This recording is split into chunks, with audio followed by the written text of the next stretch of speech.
minority in Parliament is continuing its onslaught on the Electoral Commission and its proposed constitutional instrument, which makes the Ghana card the sole identity document to register as a voter. For hours yesterday, EC Chairperson and the NIA Executive Secretary briefed MPs on this controversial matter, but the NDC do not seem satisfied with the answers provided. Minority Leader Dr. Ato Folson says the EC must listen to wise counsel and stop its tracks. Ladies and gentlemen, the National Identification Authority, which is responsible for the issuance of Ghana card, has admitted publicly that there is a backlog of millions of Ghanaians who are yet to be issued with Ghana card.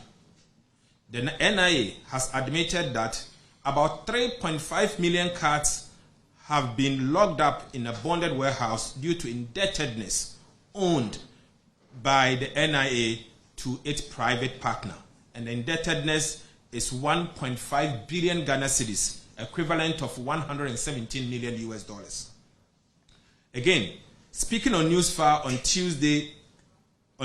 Saturday, 25th of February 2023, the Executive Director of the NIA, Professor Kenneth Ajeman Atefa, said, and I quote, "Since about August of last year, we have experienced financial constraints in the system, and it created a situation where even though we have 3.5 million stock of cards in a bonded warehouse, we are unable to access the cards because of the financial difficulty," unquote.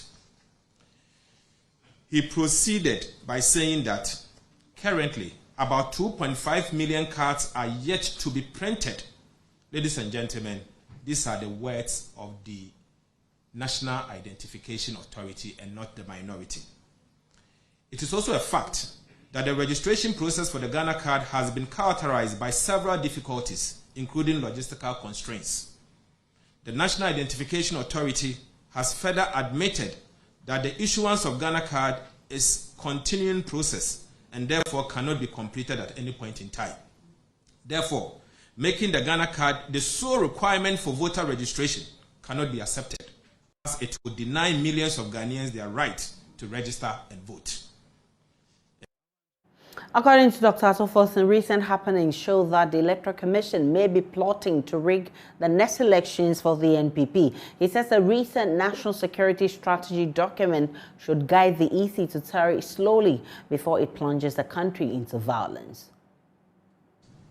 As noted, the national security strategy, one of the main risks, as noted by the national security strategy, that one of the main risks of Ghana's peace and security is mistrust in the electoral processes, the suspicion of collusion by the ruling party and the Electoral Commission to rig the election for the ruling party continues to drive the situation towards dispute and potential violence.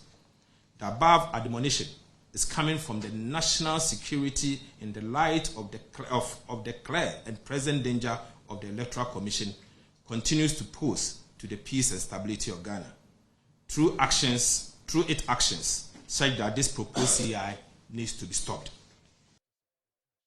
Parliamentary Affairs correspondent Kweku Asante joins us on phone with details. Kweku, the minority has been announcing some non-negotiables. Run us through that.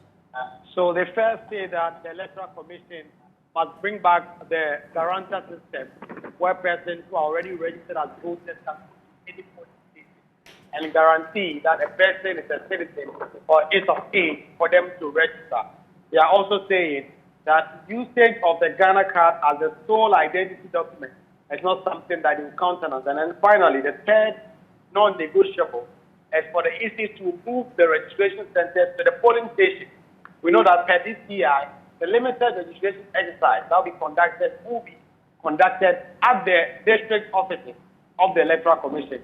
The minority says there are large districts where it will be difficult for people to leave certain villages and local areas and go to these district offices. For this reason, the Electoral Commission must decentralize the process. So these are the three non-negotiables that the minority say, if it is not inculcated, if it is not put in the new CI, they will not support it laying an eventual party. Now, what's the next line of action if the EC does not heed to their call and proceed to lay the CI? Did they tell you? Yeah, the NDC have been announcing, the Minority Caucus, a number of things that they'll be doing. For instance, they are announcing that they're going to host a public forum together with this other party, the NDC, to make a lot of noise about this. We know that following yesterday's committee of the whole meeting, there will be a report that will be put before Parliament to be debated, will be voted on. It is not clear-cut if constitutionally Parliament can seek to stop this constitutional body from seeking to lay its constitutional instruments in Parliament. There are those, especially on the majority, who have contended that the EC, being an independent body, can proceed and do so. The Speaker of Parliament has said that if some of these issues are not clearly ironed out and EC himself is not built properly, he will not allow the CI to be laid. There are those who have said that if the Speaker of Parliament continues with that position and someone goes to the Supreme Court, that position will be struck out as unconstitutional. So that will be the next step. But we know that from next week, already majority side are saying that there is no time. They want the CI to be laid as soon as possible. Kwekwa Asante is our parliamentary affairs correspondent. Definitely will bring you more from Parliament in our subsequent bulletins. Now, Price.